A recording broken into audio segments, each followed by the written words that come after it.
And now, it's 10 a.m. Let's just get down to it. And it's time for your sports fix. Strap yourselves in, folks. From two guys who have covered the teams you're passionate about for years. We are professionals. This is Jake Scott and Ben Anderson on 97.5 The KSL Sports Zone. Jake and Ben, 97.5, the KSL Sports Zone. Jake Scott, Ben Anderson, happy Friday. It doesn't feel like a Friday. Well, yeah, I mean, you got to work the next 2 days. But this week feels like it came to an end quickly to me. Well, that's why I'm saying I was off Tuesday, Monday, Tuesday, and so Wednesday felt like a Monday. I don't know. It's weird. It's Friday. But yeah, I do have a back-to-back, Ben. Thanks for the reminder. The Jazz season is back with a roar. I'm excited for you. Yeah, I'm excited for you. You got to do stuff. It's good. I never stop doing stuff. True. The Jazz will be taking on the Thunder, so the best team in the West is in town. Yeah, this is fun. All the Jazz players are playing, minus Colin Sexton, who continues to deal with an ankle injury, which is very legitimate. We might see KJ Martin tonight, might not. I'm not sure. But for the most part, other than Taylor Hendricks, who's out for the year, you're going to see, healthy on healthy, which is what you want to see. And then Saturday, it's the Rockets, who I think are one of the more interesting teams in the NBA. I don't know if they're contenders quite yet, but I think they've really fallen apart. I think they're really interesting. They're going to be really interesting to watch. I think, to steal your word, I'm curious what their next 12 months look like because they were the second best team in the West for the first 40 games of the season. They absolutely collapsed over their last 10 or 15. Yep.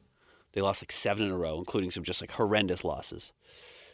And they are the best positioned team in the NBA outside of like the Thunder, and the Thunder don't need to do it, to make a superstar trade. Houston has a ton of draft picks. Houston has a ton of young talent. Houston has some big contracts. They got some small contracts, and they feel relatively close. So do they, quote-unquote, trust the process this offseason and say, we're going to develop Amen Thompson, we're going to develop Şengün, we're going to develop Jalen Green. Both those guys, by the way, kick into their max contracts next year. Or do they say, we're going to trade for Devin Booker or Kevin Durant or, whatever that availability, whoever that is. They could do any of it. They could. And I'm curious how they do it. Flexibility is a big thing, and the Jazz have that flexibility too. I think they're at an obviously different stage of the process than the Rockets, but that's the name of the game. And the Thunder are in an incredible position. If they think they need another piece, which they probably do, they can go get anybody they want.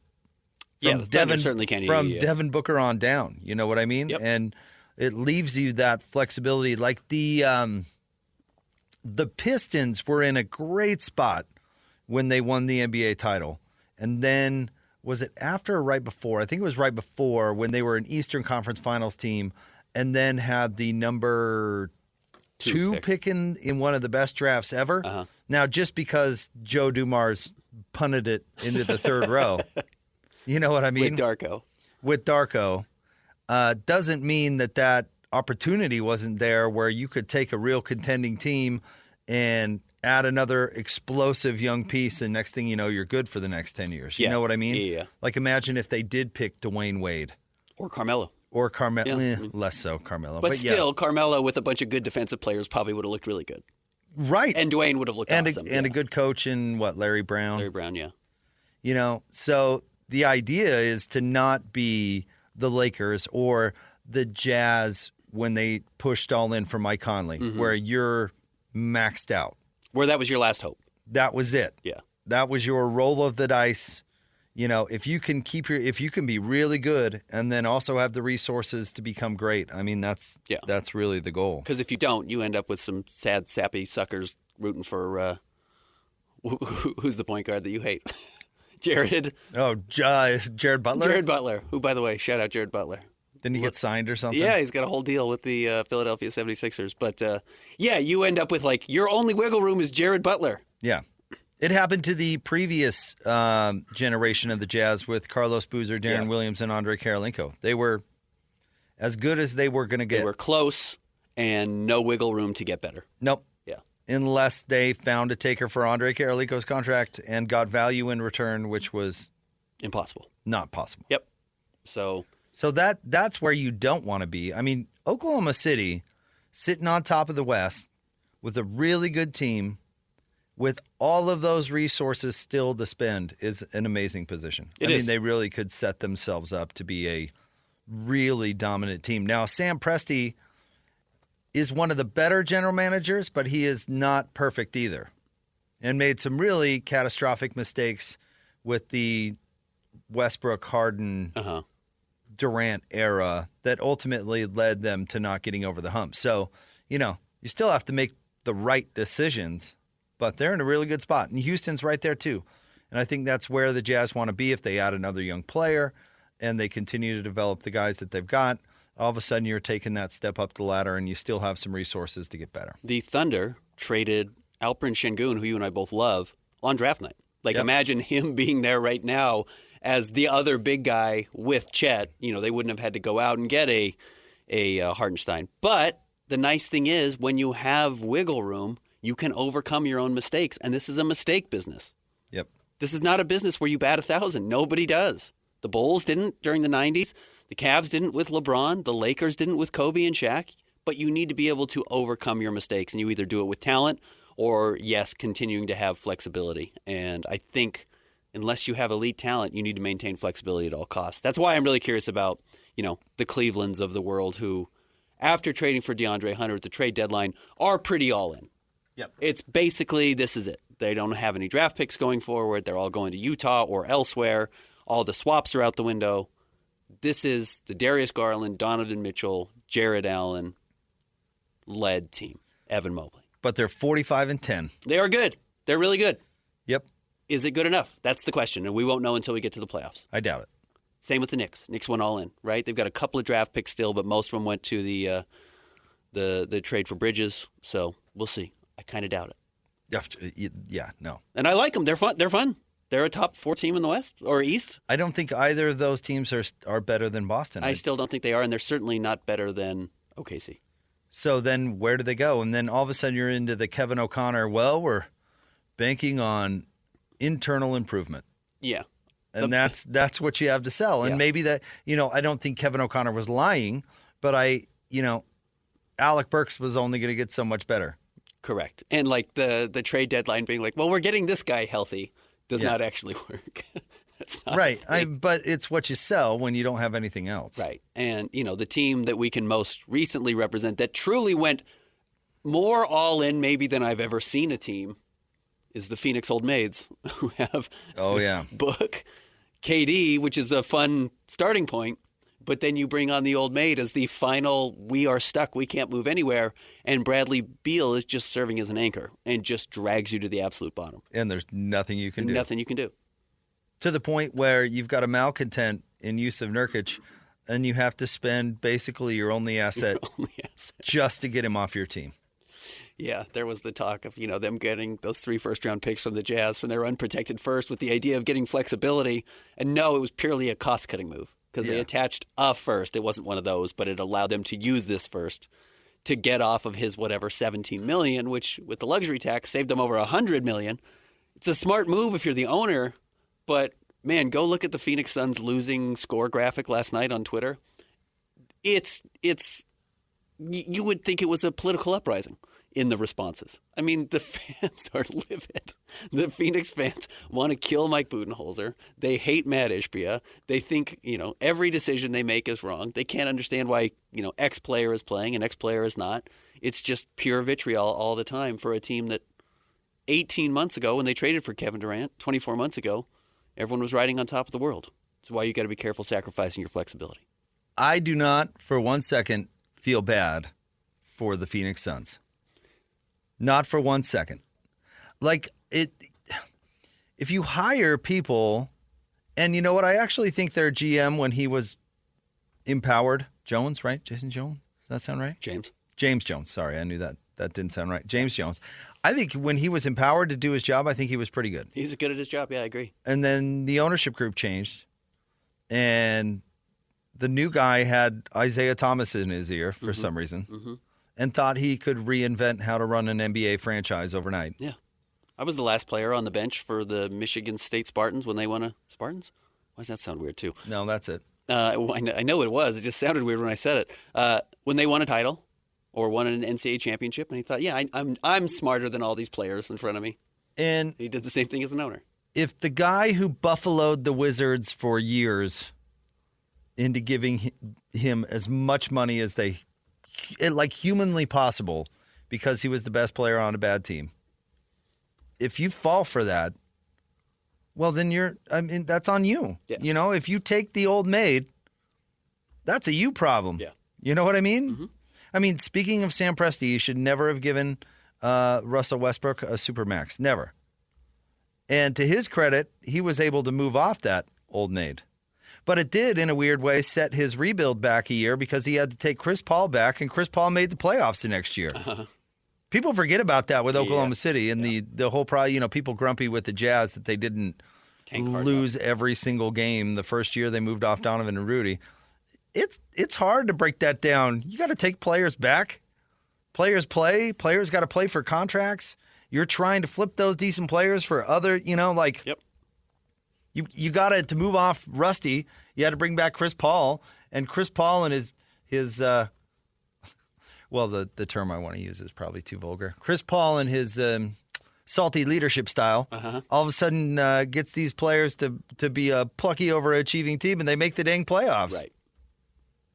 So, what happened to that draft pick? Anyway, team building is so fascinating. I love it. In a weird way, I mean, I don't love doing post games after some of these losses, I will admit. But in a weird way, I love what the Jazz are doing from just a sheer, I mean, people read like Business Insider to see how people build businesses. I mean, I think sports are kind of the ultimate that because all of a sudden you have these rules that flatten the playing field. And there's things like trades where you can trade assets amongst franchises, which is just, really fascinating to me. And Danny Ainge is really good at it. Justin Zanuck, I mean, speaking of he changed ownership groups too. And he found a way to show his value and be empowered. Yeah. You know what I mean? And works really well from at least my understanding with Danny Ainge. And here they go. And the back part of the season is probably going to be a little painful. I mean, if KJ Martin ever gets healthy, we're going to see him play a lot, right? Yep. We're going to see them do things. They're going to play their guys tonight because Oklahoma City is really good. When they play against the Wizards, Ben's going to get the call to suit up. Let's do it. Ben's going to say, I got to stretch first. I'll take Jared Butler's vacated spot. I'll get out there and make it happen. Get out there and make it rain. Christian's going to be his point guard. Let's do it. And I don't love it, but I get it. Yeah. And you are right. I think, I don't ever blame a fan for going to a game. It's the one time they have 3 hours to carve out, take the family, spending money, buying food. They want to just enjoy a win. They want to see their team play hard. I get why it's frustrating when that's not the product you get delivered. The big picture I do personally is the more interesting part of it, which is the several-year build. But I get why fans don't have several years to track KJ Martin, to track what this 20, 30 second round draft pick they just acquired is going to be. I totally get it. It's a lot of moving parts. I was thinking about this after our Lakers discussion yesterday, and we'll get to top 3 stories coming up. We don't need to make this show all about Luka necessarily. But you know what I think is the most likely outcome? LeBron's going to stay another year. He's going to pick up his deal. And they're going to burn more assets at the trade deadline next year. Whatever last thing they have. Because they're like, we only have Luka and LeBron together for one more year. We got to push it all into the middle. In. And they are going to leave Luka with scorched earth. After it's over, it's going to be Luka, an aging Austin Reeves. And some veteran minimum players. Kenny Lofton Jr. Yeah. Probably bring Hot Dog back. He's back. Nice, he'll be like 23 years old at that point. He's still one of the youngest players in the league, but I mean, and that's going to be it. And that's your team. And that's the team. Yeah, Nurkic. Get an aging Nurkic to sign. The sommelier is certainly not going to be around. No, he won't be. I mean, if LeBron doesn't do him in the next year and a half, Luka certainly will. They might sign him. Yeah, maybe he'll come play. First player coach since when? Bill Russell. LeBron James. Good point. Active, yeah. Yeah, good point. I'm almost excited to see it. And then Luka's going to lose motivation, and then the weight problem's going to get out of hand. And that bozo in Dallas is going to be like I told you. Except for Anthony Davis, likely will not play again.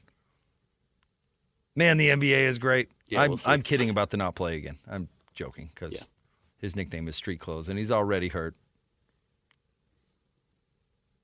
It's going to be a lose-lose trade for both teams for a while. It might be. Yeah, it might be. Might be 18 months. But Linda's loving it. Right now, Linda's having a glass of champagne. Ignoring Adele's phone calls. Yeah, she got her team back. So team building, good stuff. But don't get maxed out. Long story short of this, if you're going to push it all in, you better be ready to ride because when you lack that flexibility, you really put a cap on yourself. The reason the Warriors were able to be a dynasty was because the rules changed.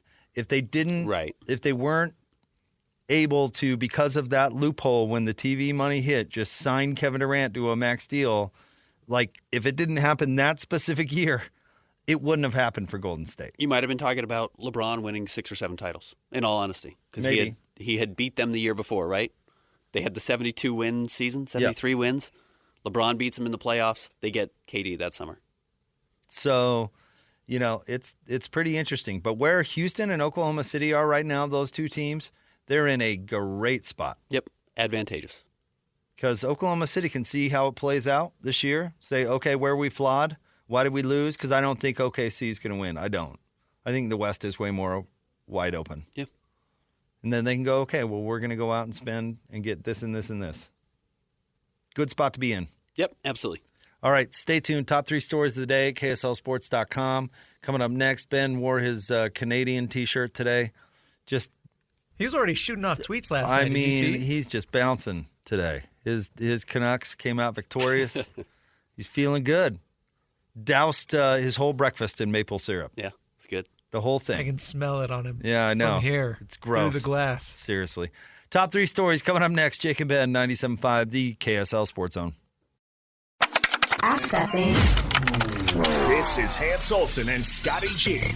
Athletic Director at the University of Utah, Mark Harlan. What was the conversation like at the end of the football season when Kyle Whittingham said, you know what, I'm going to run this back for another year? I said, hey, are you going to be at the Salt Lake Country Club every day? Or are you going to be down in the Eccles football facility? What are we thinking about, right? I mean, that's always what we do. At the end of the year, we talk about what he's feeling. He asked for a little bit more time to go through that process in his head. We had that last game, a neat victory out at UCF, and came back and, he took the time he needed. We sat down when he was ready to talk about it, and he and President Randall and I, and he said, guys, I want to come back. I want to get this thing back to where I know it should be. Got a great plan for that, and walked us through what he was thinking with the OC situation, and, I could see the fire coming out, and I said, let's go. Catch Hans and Scotty weekdays from noon to 3 on 97.5, the KSL Sports Zone. It's time to break down the biggest stories of the day. This is the top 3 stories of the day on KSLSports.com. On 97.5, the KSL Sports Zone. Jake and Ben want to remind you to nominate the youth sports volunteer for the Hercules Hero of the Week. Submit your nomination at KSLSports.com/contest and listen every Thursday to JJ and Alex for the winner. Help us celebrate the efforts of those volunteers making an impact with the Hercules Hero of the Week, sponsored by Hercules First Federal Credit Union and Beehive Meals. Time for the top 3 stories of the day. KSLSports.com, brought to you by J. Brooks Jewelers. Cherish your love with J. Brooks Jewelers. Explore their expertly crafted engagement rings made from the finest materials. All right, Christian, where are we starting today? Number 1, well, fellas, it turns out we are not the greatest hockey team in the world. Set play. McDavid scores! Connor McDavid scores the goal. Team Canada wins 4 nations gold. Ben, quit pumping your fists, dude. It's not cool. Wipe the smile off your face. Seriously. I mean, we know you were thrilled, but it was an exciting game, all joking aside. Felt like the U.S. was chasing it a little bit the whole time. Yeah, I thought Canada looked like the better team. From the very beginning, they jumped out to the 1-0 lead, and I know they were trailing 2-1, but it did feel like they were the more aggressive team. It did feel like Team USA was playing on their heels throughout a lot of the game. I actually thought this was not the most exciting game of the tournament. I know it went to OT, and I know that was part of it, and it was fun. it felt, and maybe it's just because everybody buckles down, right? Everyone's playing their hardest, and the defense is so good that you're not getting these awesome opportunities to score, which you were seeing a little bit earlier in the game, or I should say in the tournament. But no, it was fun, and I thought it was a huge success. I thought the Four Nations tournament proved to be something that can garner eyeballs. I'll be curious what the ratings were for last night's game. And then I'm curious to see what the fallout is. I'm curious to see how the next 2 months of NHL hockey look. Tkachuk got hurt. Is he going to play when he gets back? Matthew Tkachuk, I should say, not Brady.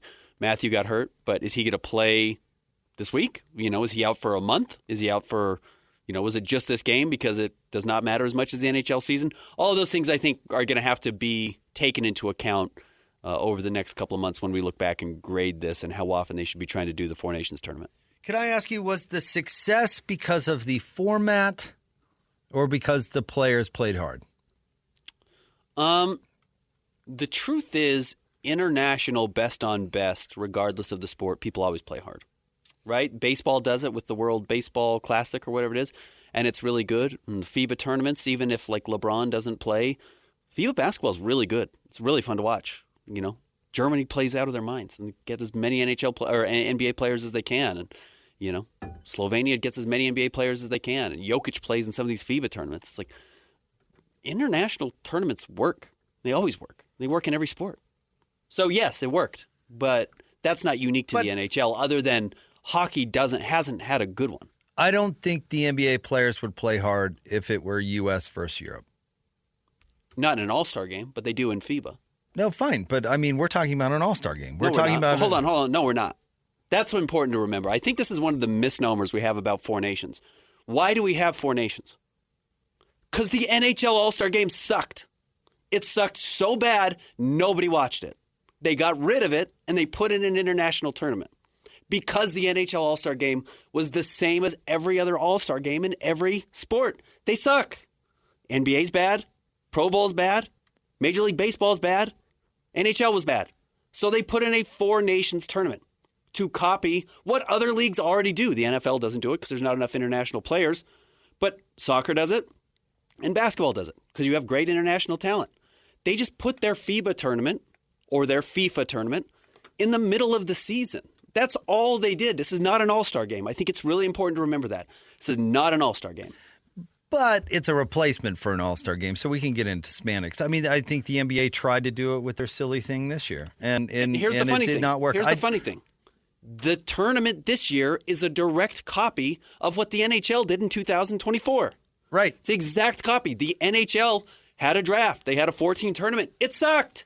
This is bad. These don't work. It didn't work in the NHL. That's why they went to this tournament, and it works great. And if the NBA wants to bring in best on best international 14 tournament playing in 2 different countries over 2 weeks, I bet it would be awesome. I wonder. I don't know. I mean, like even golfers are complaining about the Ryder Cup. You know what I mean? Even golfers are saying, oh, we're doing this for free? Why would I do this for free? We've seen protests over it. I mean, you talk about FIBA.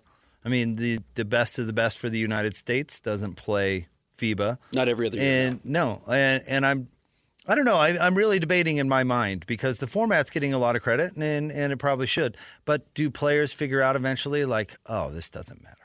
Because that's been the problem, is like players, unless they're incentivized in one specific way, and I don't know if this is true across all sports. You know, I'm kind of buying into the hockey players are just built differently kind of thing, and I don't know how much of that is real or not. You know what I mean?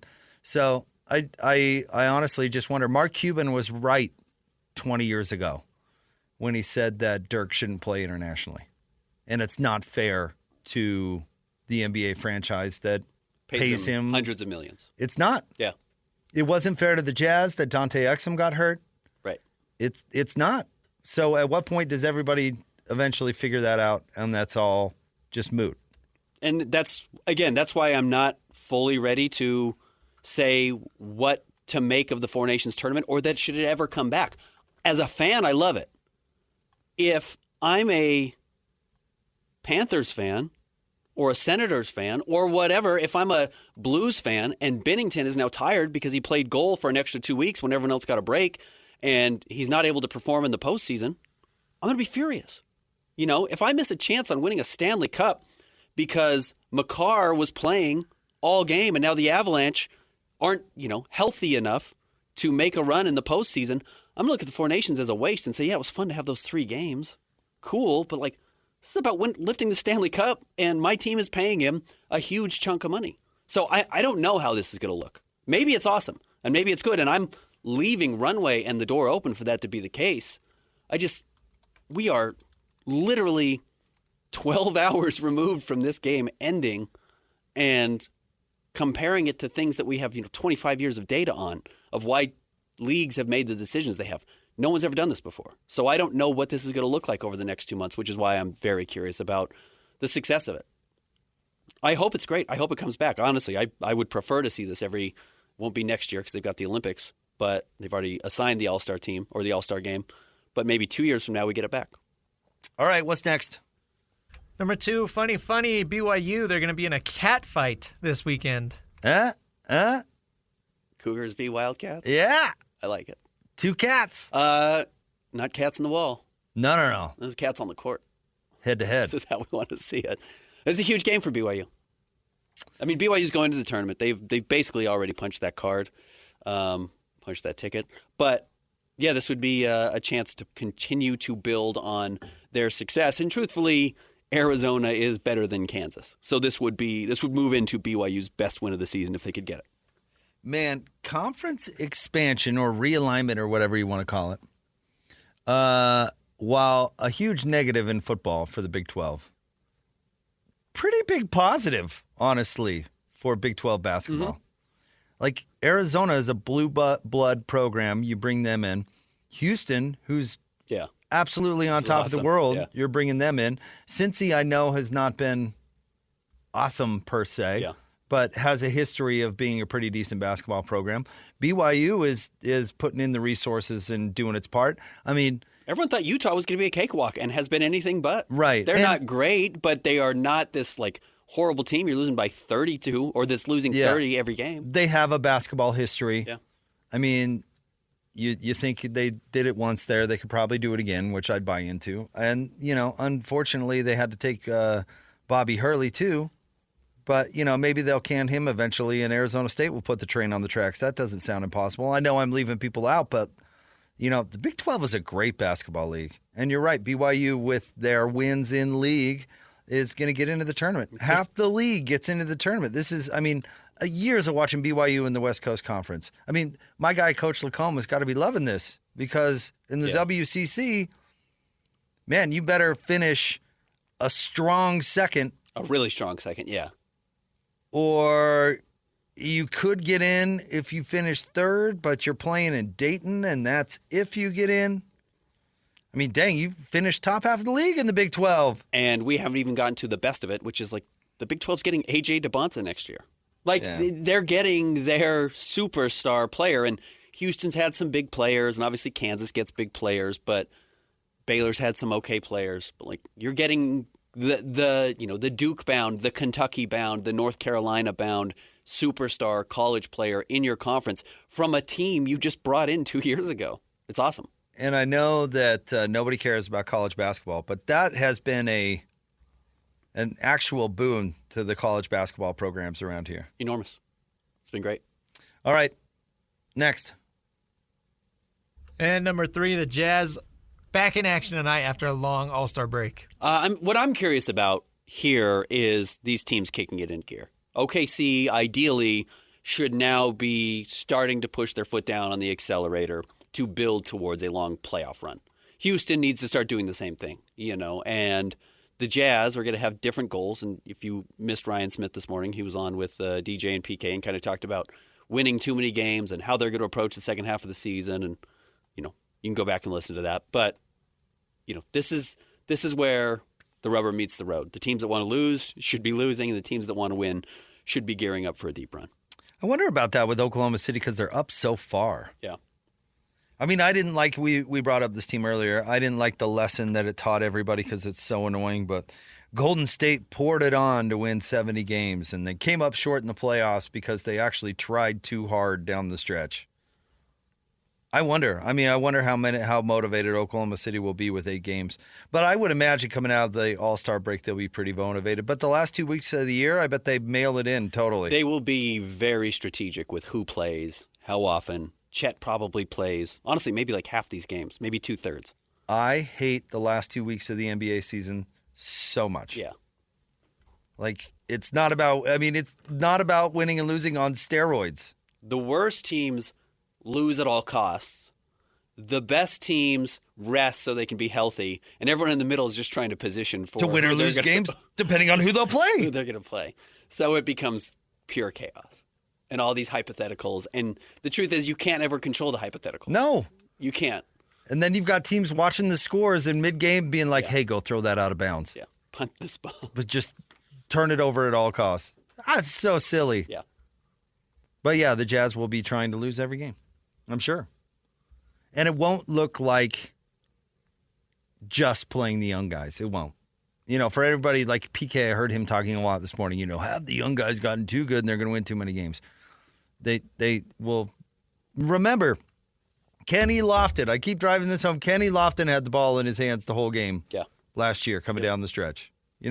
There was the hot dog 40-point Charlotte performance or whatever that was. I mean, somebody has to dribble the ball. Somebody has to score. But it's like the LaMelo Ball argument. If you do all that and still only win 13 games in an NBA season, were you really that good? Yeah, were you good at all? The answer is no. Yeah. And so, you're going to see a lot of these guys with the ball in their hands.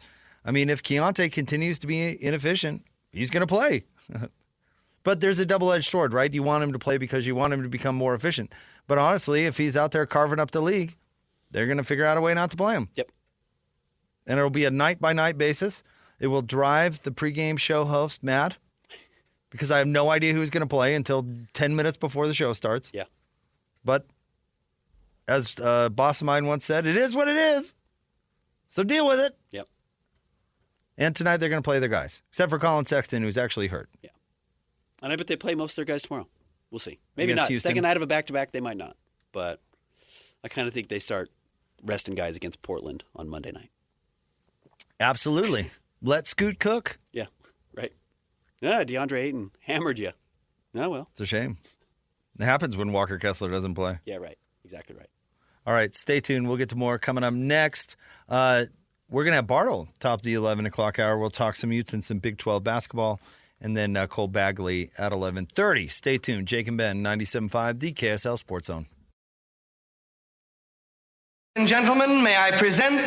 This is JJ and Alex. That's what I'm going to do. I'm going to invent a food line that you just invent by putting stuff in your pocket, and that's how it gets heated up. No need we don't need appliances. Yeah, put it under. But have you ever seen those like Indian street food Instagram videos? I go down that rabbit hole sometimes. What does the algorithm say about us? I know there's some weird stuff that pops up. Mine is all sports and food stuff. That'd be accurate. If I had to guess, that would probably be accurate. And I do the thing too where I'm like, I like that recipe. I'm going to send it to myself. And then I see myself in the mirror as I walk by something in a building. I go, who are you? What are you? What's your problem? That's me. I've started to do that. I send myself Instagram recipes that I can try out on the weekend. I've become like a segment on Studio 5, breaking it out. And I saw this on Instagram. I wanted you to try it. My goodness. You start your own cooking show. Oh, I like to cook. I'm one of those guys. Can you do a cooking show on the radio? Catch JJ and Alex afternoons from 3 to 6. Presented by G2G Bars on 97.5, the KSL Sports Zone.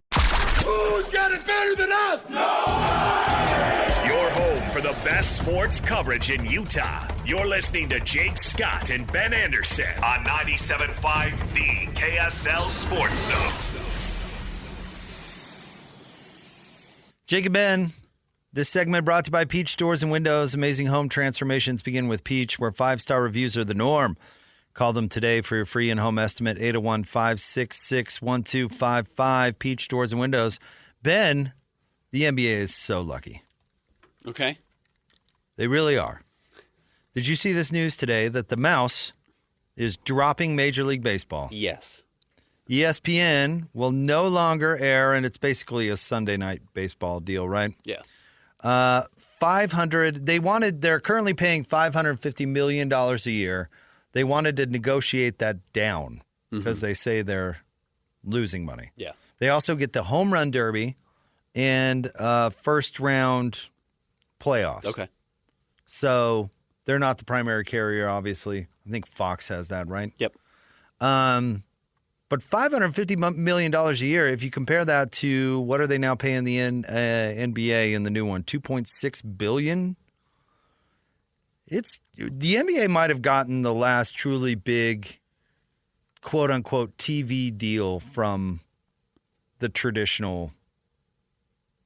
You know what I mean? The traditional I guess not over the air, but cable, broadcast, whatever. And the only thing I'd add is the last big non-NFL one. Because they'll from do whatever. ESPN, they'll maybe. do whatever. NFL, anyone will do whatever they can to get on the NFL. I would suspect Disney would as well. Maybe they can't afford it, but regardless, yes, I think you're right. The NBA certainly. Well, I mean, what I think we're seeing is that ESPN made a choice, and they said, "Do we want basketball or do we want baseball?" And they said, "We want basketball. And if baseball wants to come along at a heavily discounted price, great. And if not, good luck to you." And they said, "Good luck to you." But this just is another indicator that, I mean, all this stuff is going to be split into 1,000 pieces, and it's going to be really obnoxious for the fans as usual. Yep, it is. It's going to be hard to find. I'm trying to figure out exactly where my take is on NBA basketball and viewership numbers. I mean, first and foremost, I just don't care, but I recognize it's a part of the industry that I cover, so I pay attention to it, even if it doesn't affect the emotions of my life. But I do recognize that, like, one night you're going to be on TNT, and then the next night you're going to be on ESPN, and the next night you're going to be on your local broadcast, but your local broadcast might be blacked out depending on where you are. If you have League Pass, it never works. And so I recognize that that's just a headache. It's just too much for fans, and if you're passive and you're not going to pay, $120 a month in subscription fees to get HBO Max and to get whatever other thing you need, NBA TV, to be able to watch the games, it can disappear and lose importance to you. And that hurts. It hurts the product, and this will hurt baseball as well. There's a funny Jimmy Buffett song called Gumbo. Mm-hmm. He sings about his love for gumbo. And I think he says his mom, when she gave him his first one, said, "Son, the first one's free." I get it that this is America, and that they get you to fall in love with something, and then the rest of your relationship with that something is getting squeezed. Mm-hmm. Like, your love of it will get squeezed for every penny. Yeah. You know what I mean? When what's his the guy who ripped off the Winklevoss guys? Zuckerberg. When he first launched Facebook, his whole thing was, I don't want an ad anywhere near it. Yeah. I don't want any of that. And they said, well, we're going to lose a ton of money. He says, I don't care. Yeah. We got to get people hooked. Yeah. And then the squeeze comes later. Yeah. The squeeze sucks. But you love basketball. The reason that you're torn, and I'm kind of using you as an example, is because you love the product. Correct, I do. Yeah. We've got a promo running on the station right now with you professing your love for the product. Yeah. So Adam Silver and Mickey Mouse know that they can squeeze you, and you're going to do whatever. You're going to pay whatever. Mm-hmm. Oh, boy. And that's their business model. Right. I hate the squeeze, and I'm not going to stop complaining about the squeeze because it's us who pay the price. It is. It's the fan. It's the people that love the product. It's happening to college sports. You know, you love it for a different reason. You have a connection with the university. All college sports is about now is squeezing those people. It is. Oh, to the point where, again, like I renew my NBA League Pass subscription every summer, et cetera, et cetera. I'm always excited for it. I'm always happy to do it. The second the regular season of college basketball ends, I'm canceling ESPN Plus. The second. I pay for it right now so I can watch BYU and Utah play basketball because it's part of my job. The second I don't have to watch it, I'm canceling it because I hate it. And I don't love college basketball, but it's part of my job and I'm happy to watch it. And I enjoy watching the games and being able to talk about them as a part of my job.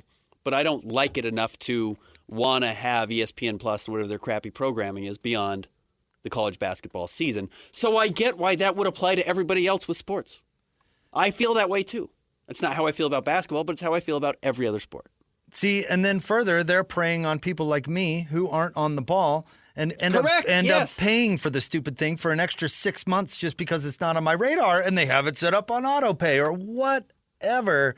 The squeeze sucks. It does. And people should always complain about it, or else it just gets worse and worse and worse and worse. You should certainly always be aware of it. At a rapid rate. Yeah. And at some point, they're going to figure out, I'm not going to subscribe to that. I'm not going to do it. I'm not going to come. I've talked about a serious Jazz fan who is now back on board, by the way, but left the Jazz when the Jazz left the Dish Network because he'd already switched 3 times to watch the stuff that he wanted to watch. And he's like, you know what? I'm not going to do it. If it's too hard I'm not going to switch again. And again, I think one of the smart things that Ryan Smith did when, he got the media rights deal to the point where he could change it was like, seriously, again, back to the Facebook thing. We got to start with this has got to be everywhere so people can see it. Yeah. And then you start the squeeze. And the NBA, obviously, on a whole, is what we did it on the show the other day, right?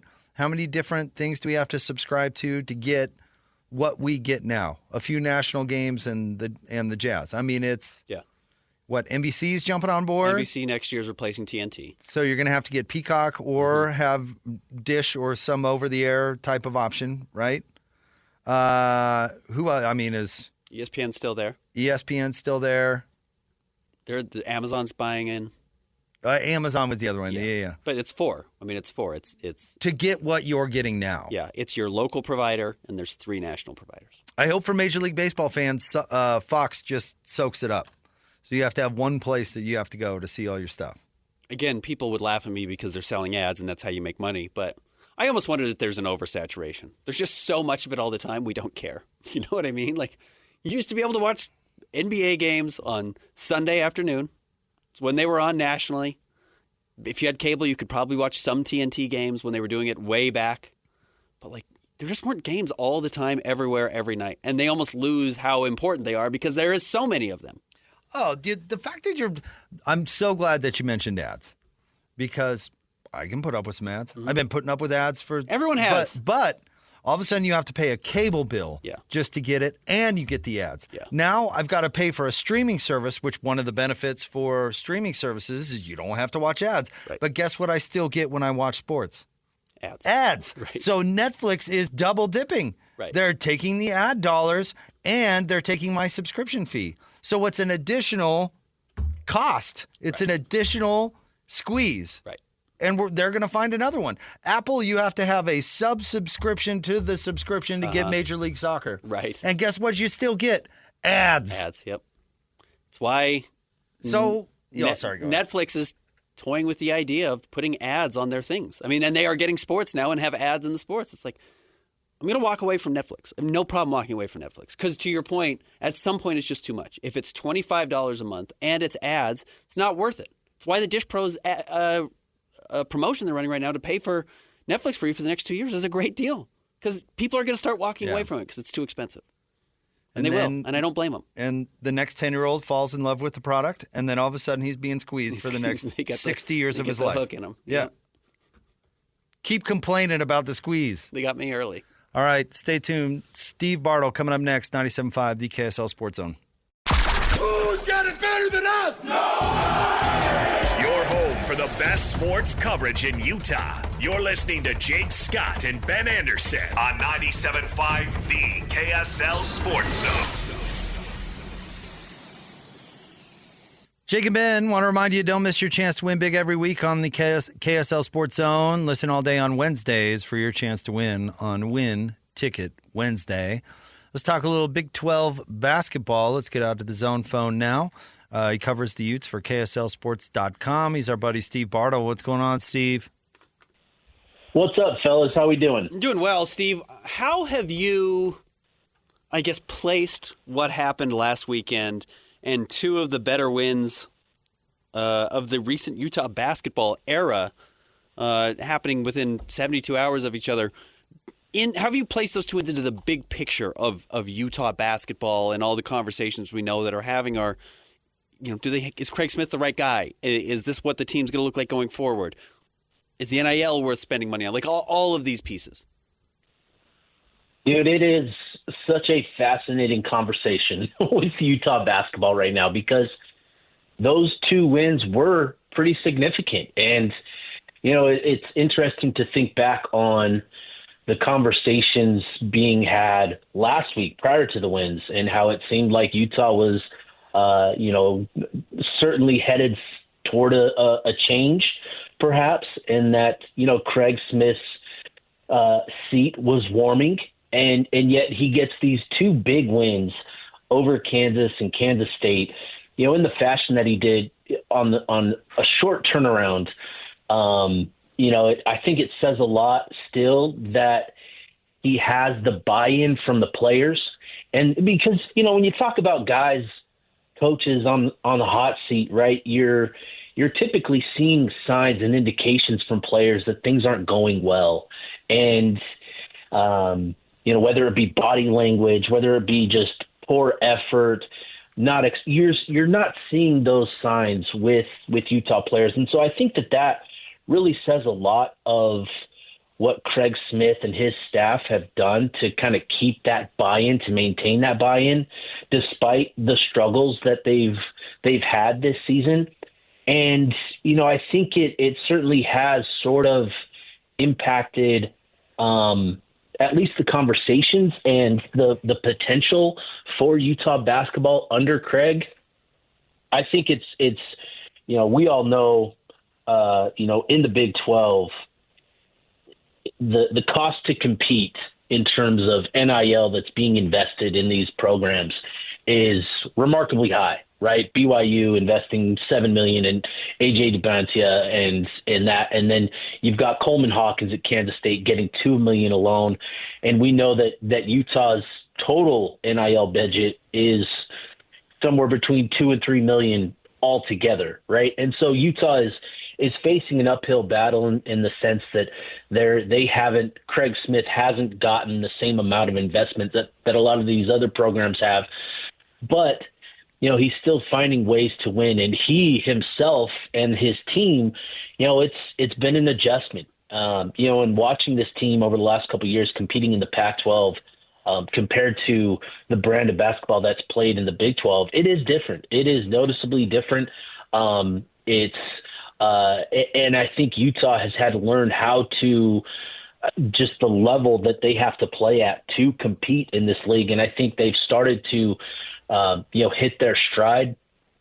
Now it's about, can you carry this momentum that you have at home? Can you carry it on the road this weekend against UCF? I think this game in particular has a lot of potential to, in regards to Utah basketball's future with Craig Smith and that sort of thing. I think this upcoming weekend is vital for Craig Smith and Utah basketball if they can parlay this momentum that they've generated at home and carry it on the road down to Orlando.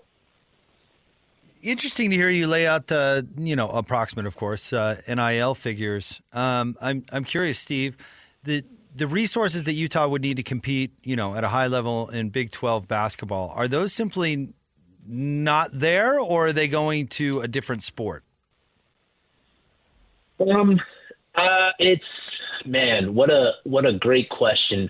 I think the focus has been more so on Utah, but that's not to say that there couldn't be more funds for basketball. I think that there is the potential for the resources to increase without impacting football and other sports. I think there's been a little hesitancy from what I've gathered to invest a lot of resources because it's been unclear whether Craig could be the guy to lead Utah into the Big 12. And so that's why I think, for Craig, finishing strong is vital to his future at Utah, this season, because I do think there is potential for the resources around him to grow with, like I said, without taking away from other sports and all of that. So I think Utah has room to grow their resources and grow the budget a little bit. Do you get the impression, I'm not trying to just ask the same question over and over, that there is a symbiotic relationship between the athletic director and the head coach in basketball at Utah?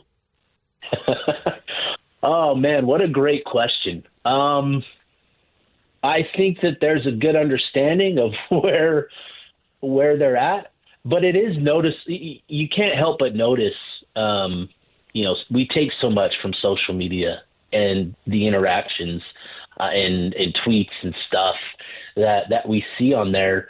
And I think, you can probably draw some conclusions from the fact that Mark Harlan has not been very vocal in his support, I guess, of the Utah basketball program in comparison to some of the other things that he tweets about with Utah athletics. Now, maybe I'm just drawing something out of thin air there. I don't know. I haven't talked to Mark about it. I haven't heard anything specifically regarding the relationship. But you can't help but wonder with the lack of tweets, I guess, to keep it simple, that there might be some friction there. I don't know. I think but you can't help but wonder just with the fact that, the women's basketball program went down to Tempe. They knock off Arizona State in big fashion.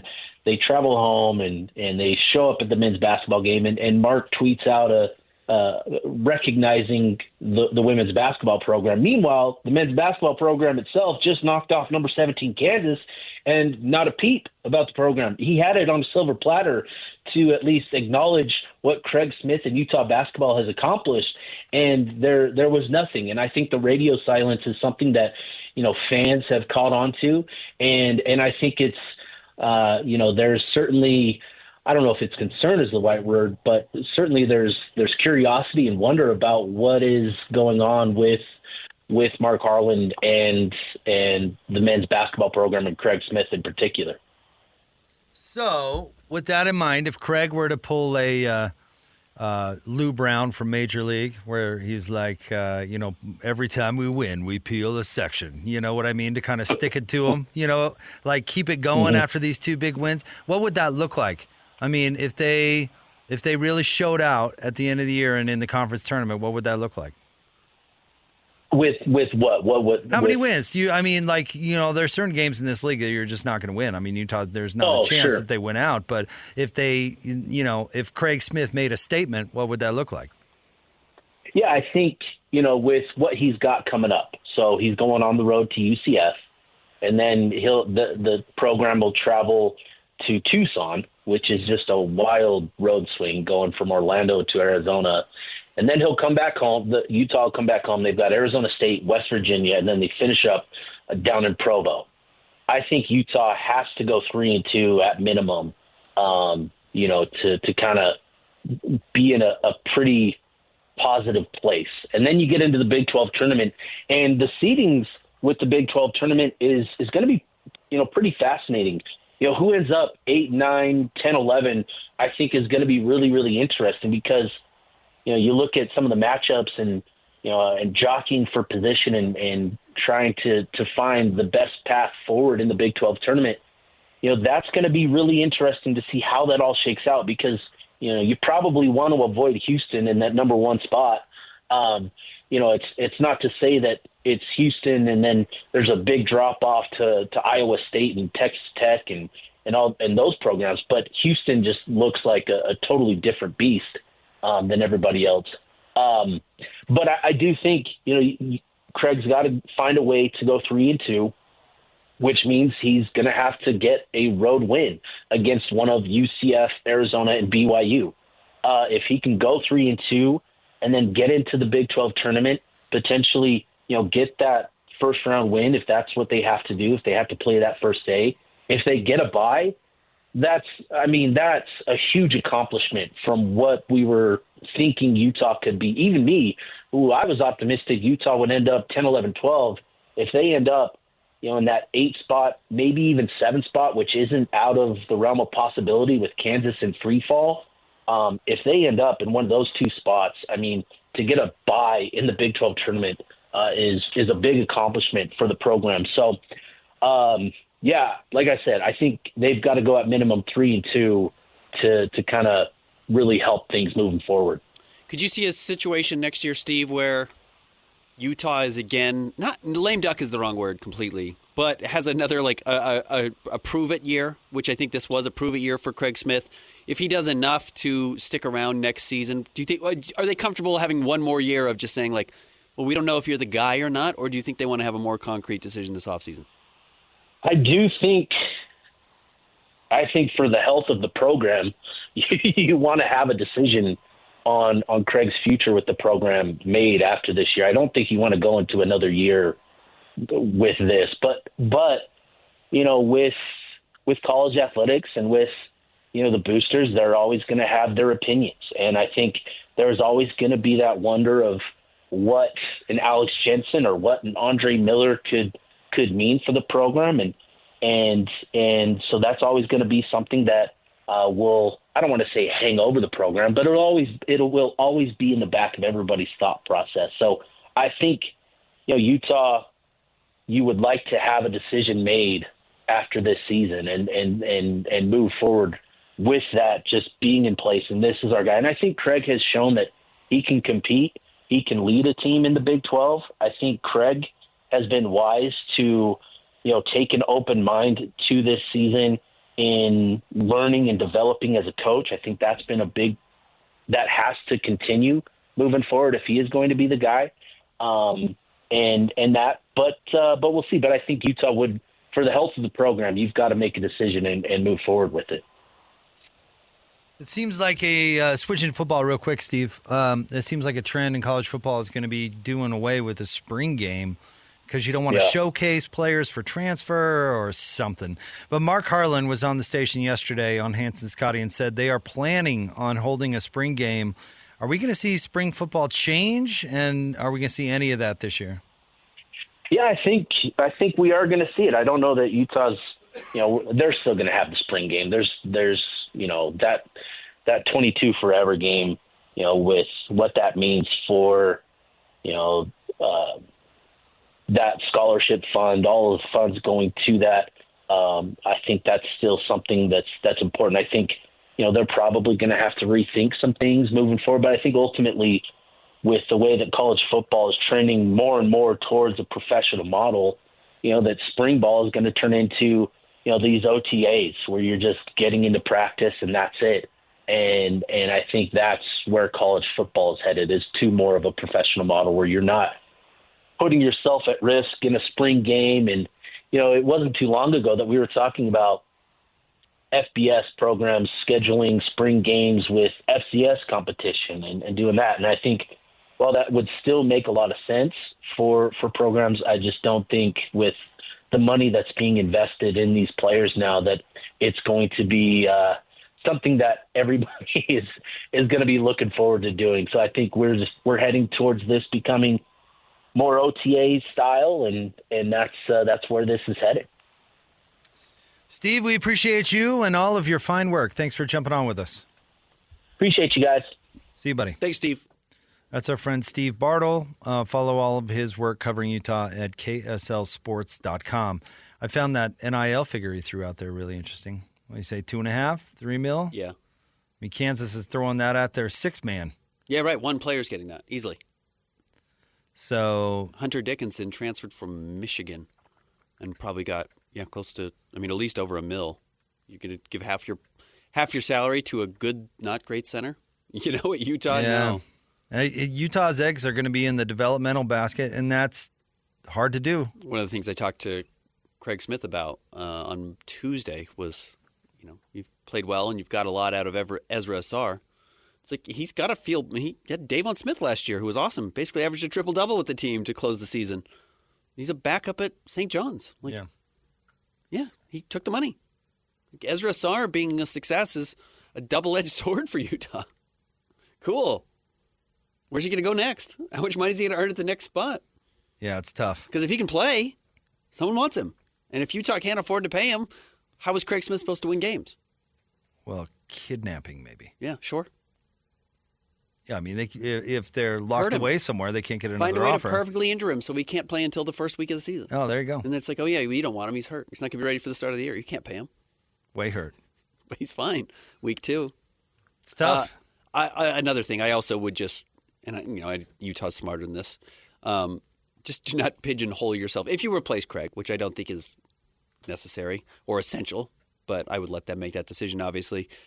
Don't pigeonhole yourself into Andre Miller or, any alumni. Doesn't have to be Alex Jensen. Great. If those guys are the right, and look, both have coaching experience.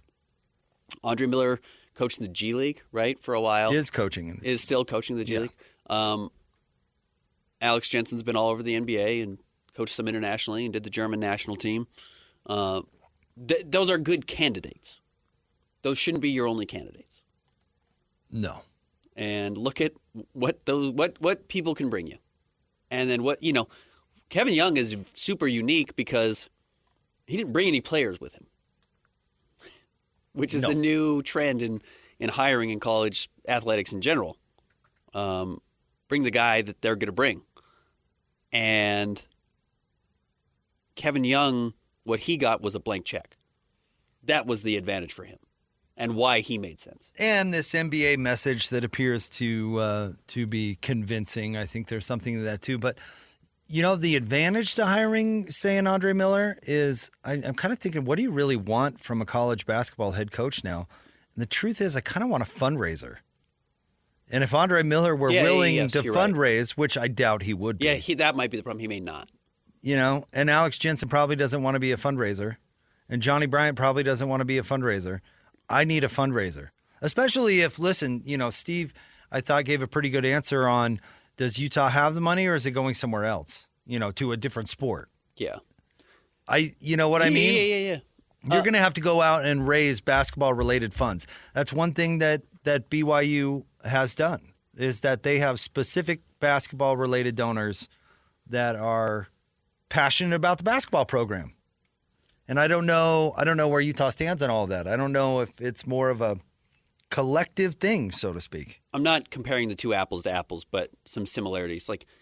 I don't know, is Dion going and doing huge fundraiser events, or does Dion say, well, I'm Dion, and if you want to have lunch with me, we're going to raise money for the program? Can Andre Miller, just his raw presence, bring back excitement that generates dough that could even, double what Utah currently has just because he's Andre Miller? No, Dion's not a fair comparison. No, and again, it's not. He's so unique. He's so much of a celebrity and was so much of a celebrity when he played is just, I think it's totally different. But would the fact that Andre Miller has any celebrity be enough to generate more NIL money for Utah than even bringing in the best, North Dakota basketball coach right now who has a chance to win? It could. It could. But again, I don't know if Andre Miller wants to sign up to be a fundraiser, but that's the job. Yeah. Selling cars is now the job. And again, my question there is, can he, just by existing, does he bring in $5 million without actually fundraising? Because, he doesn't want to fundraise, I would bet. No. That's why he's in the G League. But is there some donor that watched Andre play in the 90s that's going to say, okay, I'll give you $5 million a year? I don't know. I doubt it. That's why I don't have any idea how you win in college basketball. I will buy into Steve's logic, though, that the product has not inspired any sort of faith that you'd be putting your money into a successful venture. Yeah. All right, Cole Bagley joins us next. We'll talk a little hockey. Stay tuned. 97.5, the KSL Sports Zone. Hey, bro. You hear us every day with our crazy opinions. Hey, what you doing? Well, now, it's time to hear from you. Hey, great show. Download the KSL Sports app and fire off your thoughts with the call-in tab on the bottom of your screen. Your show is fantastic. It's the one that captivates me the most. You can tell PK to stop singing. She bangs. Let Jake and Ben know what you really think of the Jazz. Woo! Tell Hans and Scotty about your favorite barbecue spot or what color of tie JJ should be wearing on TV. The best entries will be played on the air. Download the KSL Sports app now and hit the call-in button to let your voice be heard. I think you guys do an incredible job. This is 97.5, the KSL Sports Zone. What's that? Whether it's the Jazz, Utes, Cougars, or Aggies, these guys have got you covered. Time to eat, fellas. You're locked on to Jake Scott and Ben Anderson. 1, 2, 3, move it. On 97.5, the KSL Sports Zone. Jacob Ben, 97.5, the KSL Sports Zone. It's time to talk to Cole. His appearance, as always, is brought to you by our friends at Hercules, First Federal Credit Union, growing stronger together. Let's get to the Open. Go ahead. With complete coverage of the Utah Hockey Club, this is Cole Bagley of KSLSports.com on 97.5, the KSL Sports Zone. Cole, you should see Ben today. It's gross. He's waving a Canadian flag. He's bouncing around. I mean, I honestly don't want to call him a traitor to the country, but kind of. Well, I think at the end of the day, it was a great hockey game. It was just a masterpiece, by the NHL to orchestrate a tournament like that. And yeah, of course, it would have been nice to see the United States, beat Canada twice in a week, especially in the game that hardware was on the line. But hey, at the end of the day, like I said, great hockey game, and I can't be too upset that Sidney Crosby was able to lift another trophy. I thought it was a great opportunity, and I have not seen the numbers on what the ratings were last night, but I think they're going to be massive, to introduce a lot of people, myself included, to just who are some of the best stars around the world, who are the best stars around the NHL, and you get to hear what team they play for, and then when the Utah Hockey Club faces them, I will recognize them. I think that was a success for a layman like me, but someone like you, who's a hockey expert, you followed the NHL for a long time, you played in your career. What were your takeaways from the tournament? Yeah, I mean, I think the biggest takeaway, was still along those lines of what you're talking about is, just the growth of the game. The fact that the NHL was able to differentiate itself from the other leagues and put together something really special during, a break in play, while the NBA struggles with, its all-star break, and, other leagues like the NFL and MLB have not really been able to put something special together. The NHL was able to do that, and it was able to, grasp the attention of the sports world for, a week and a half and direct people to, just a phenomenal product. One of the most entertaining sports in the world, I think, is one of the biggest takeaways. And the second was, the return of best on best in international hockey was just so welcomed, to see NHL players putting on, their respective, home nation sweaters was phenomenal. To see these guys play at that level, it's interesting, right? Like all-star teams, kind of have an interesting narrative, but I think in hockey, it's just a little bit different. These guys really are able to come together as, groups and, put their differences aside from their clubs. I mean, they were talking about it last night. There were two guys, I can't remember who the one player was, but the other was Brad Marchand.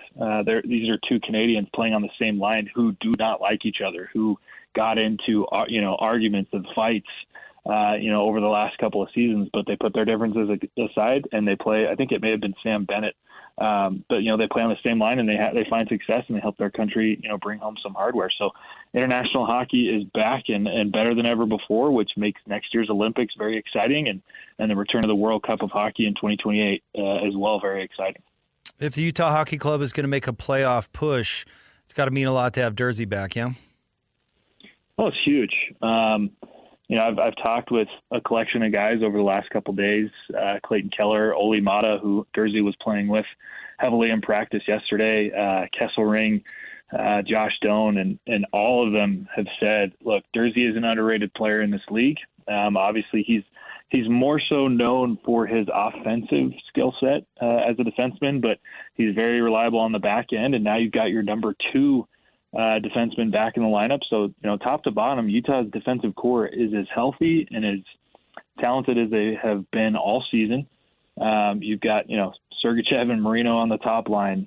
You've got, Cole and Kesselring, and then Oli Mata and Sean Durzi, filling out, those lines. That's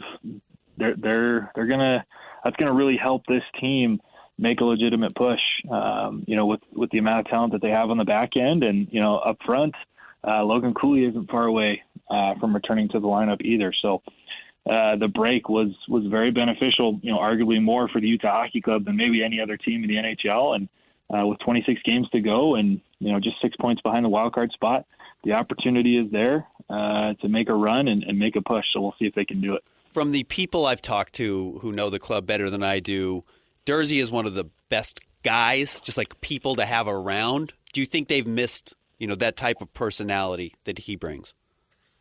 Yeah. Bill Armstrong said that when they lost Durzi early in the season, they lost a part of, their heart. And it's tough. There's been stretches in games where they've really missed Durzi. And I was talking to Clayton Keller yesterday about that. And he said, yeah, he's a stud. He is one of the most well-liked guys in the locker room. And, when he's been dealing with injury, he's not been with the team for the majority of that time. And so now to have him back in the room and to have him on the ice, it's huge for this team. And I think, I look back to the home opener, when he was getting in a fight with one of the Blackhawks players that was messing with Clayton Keller. The guy was way bigger than Durzi, and Durzi definitely lost the fight, but it just shows kind of, I think, the personality of Durzi.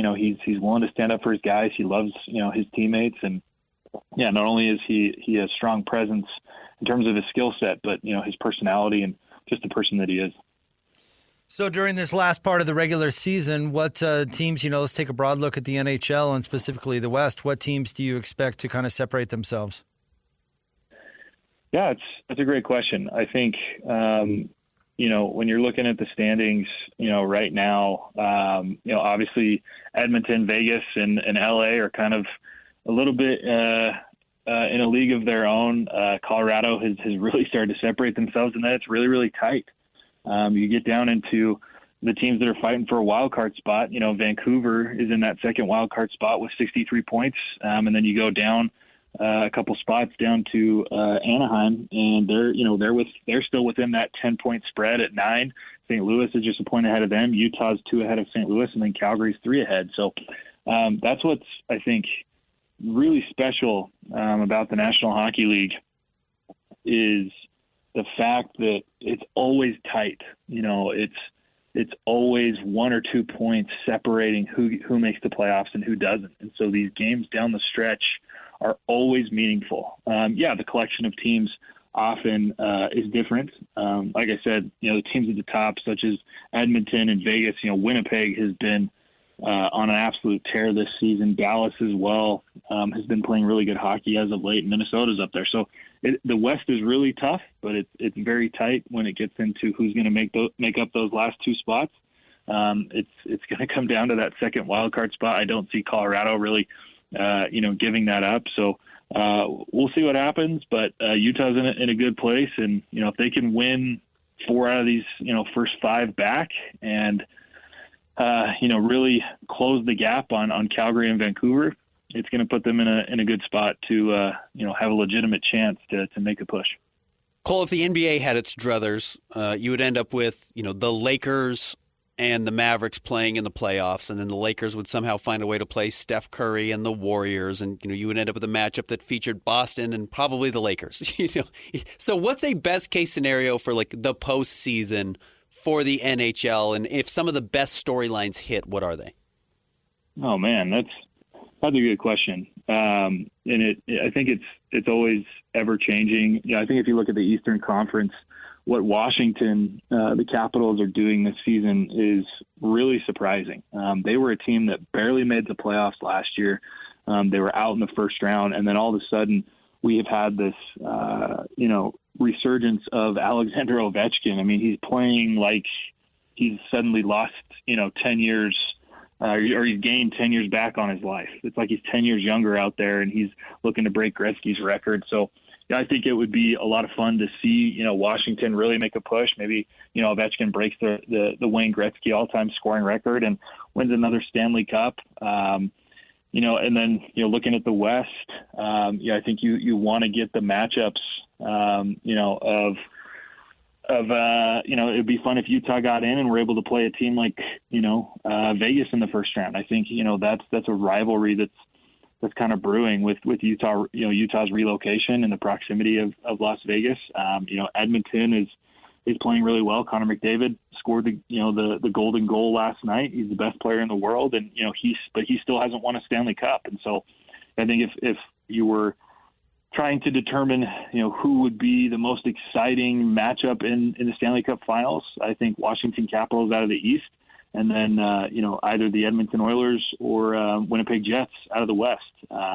Winnipeg has not really been a competitive team for a long time. I don't think the Stanley Cup has gone to a Canadian club for over 3 decades. So that would be a lot of fun to see Canada, competing for a Stanley Cup for the first time in a long time. And as well, if Edmonton could come out and, Connor McDavid, maybe he finally gets over that hump. I kind of compare, McDavid to the early days of LeBron James where, he was obviously the best player in the world, but he just struggled to finally win a championship. It's kind of where McDavid is in his career. And so, can he get over that hump and really prove that he belongs on that Mount Rushmore of NHL legends? Cole, thank you. We appreciate it. Keep up the good work.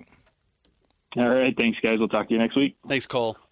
That's our buddy Cole Bagley, breaking down the Utah Hockey Club. He's a Canadian at heart.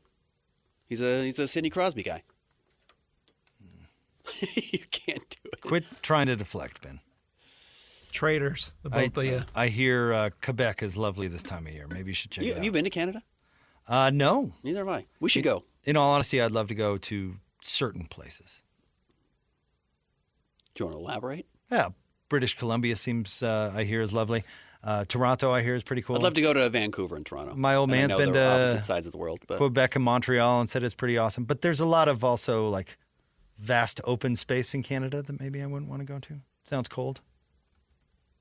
Winnipeg sounds cold. Yeah. All right. Stay tuned. Wrapping up the show. Coming up next, 97.5, the KSL Sports Zone. This is DJ and PK. It's time to talk basketball with David Locke, radio voice of the Utah Jazz. I'm worried that they're going to win too many games down the stretch to get themselves lowered. A terrible conversation to be had, but PK speaks the truth, baby. If you look at John Collins, Walker, Kessler, and Lowry marking on the floor again, I think they're +6, +7 for 100 possessions. Right. PK is not lying to you people. He never has. Let me talk to the people about Patrick Kinahan. He might have said things you don't like. He might have confronted truths you don't want to confront, but this man is authentic to his core. He is bringing you the honesty that you need from all people in your life. Find people and surround yourself with people like Patrick Kinahan who speak the truth to you, who do not just become yes men. Do not do that. Have Patrick Kinahans in your life.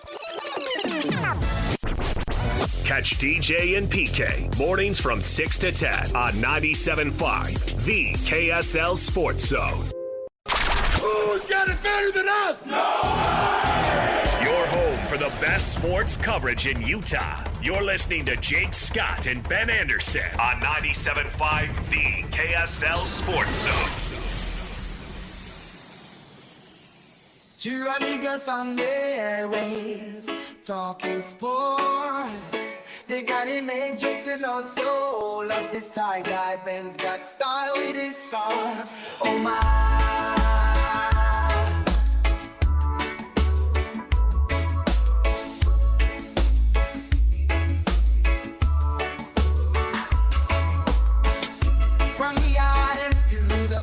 You, Mattingly. Trim those sideburns. Shave those sideburns. Jake and Ben, 97.5, the KSL Sports Zone.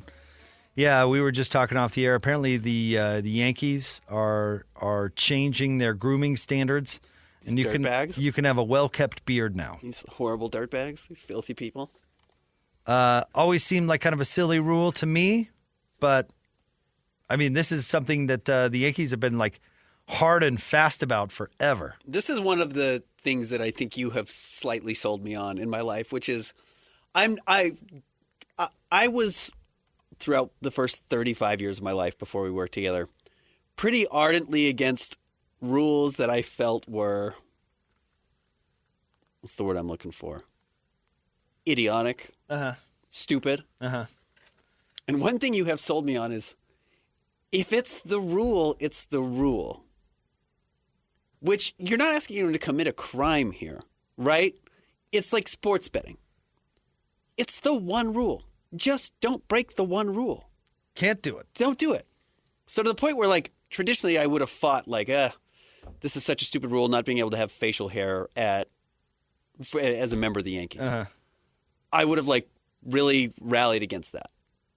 But if it's the rule, it's just the rule. It actually doesn't matter that much, right? It's just the one rule.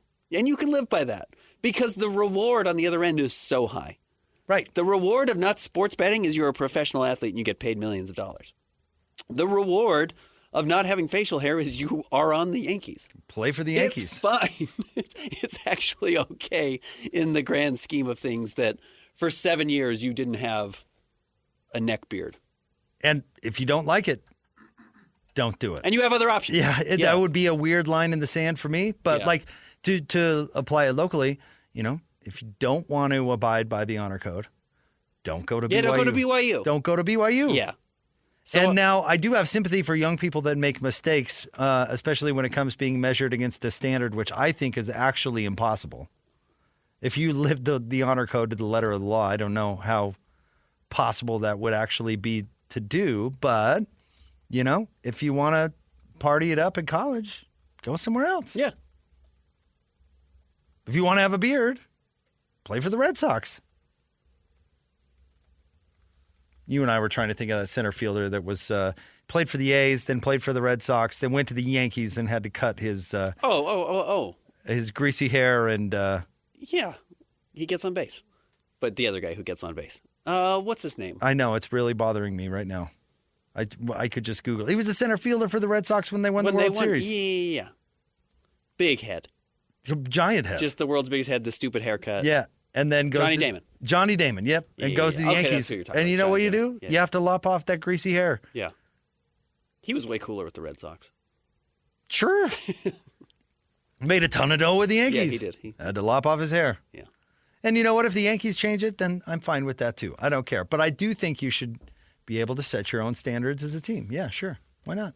Yeah, that's pretty harmless. And Nestor Cortez last year and for several years now has been rocking a stash as a member of the Yankees. Mattingly had a mustache. You just couldn't have the sideburns. I thought I told you to shave those sideburns. Go home. You're off the team. Yeah. Still like him better than Steinbrenner. I'm not asking you to, betray your family. Get rid of your children. It really is one of the more subtle, funny jokes. Yeah. Where Mattingly has his sideburns shaved up to the top, all the way up to the top of his head. Go home. You're off the team. Yeah. Hilarious. Pretty great. All right, Hans and Scott here. Coming up next is Jake and Ben, 97.5, the KSL Sports Zone.